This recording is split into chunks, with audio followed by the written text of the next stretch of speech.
புள்ள ரொம்ப அடம் பிடிப்பான், கீழே உருண்டு அழுது அவன் கேட்டதை வாங்கி கொடுத்தே ஆகணும், இல்லைன்னா அவன் பாட்டுக்கு அழுவான்னு சொல்லிட்டு அடுத்த நிமிஷம் நகர்றீங்க. குழந்தை பருவத்திலேயே அதை அழகாக மாத்தி அந்த அடம் பிடித்தல இருந்து வெளியே கொண்டு வரதுக்கான சிறு முயற்சியை நம்ம எடுத்துதான் ஆகணும். உலகத்துல பல நாடுகளில் நான் பயணித்திருக்கிறேன்.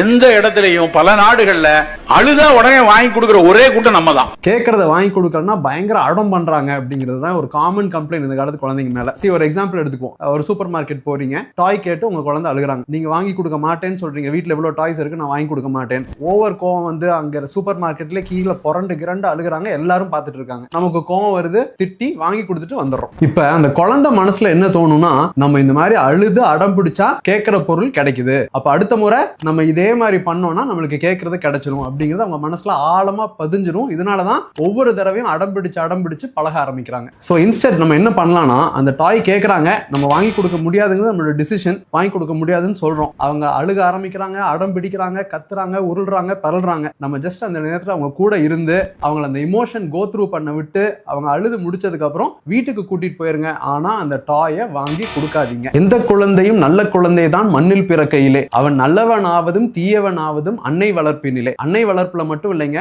தந்தை, தாத்தா, பாட்டி, சமுதாயம் அனைவரின் வளர்ப்பினிலே. சோ மெயினா தாத்தா, பாட்டி, கிராண்ட் பேரண்ட்ஸ், நீங்களும் இதே மாதிரி தயவு செஞ்சு உங்க பேரம்பேதிக கேட்கிற எல்லாத்தையும் வாங்கி கொடுத்து பழக்காதீங்க.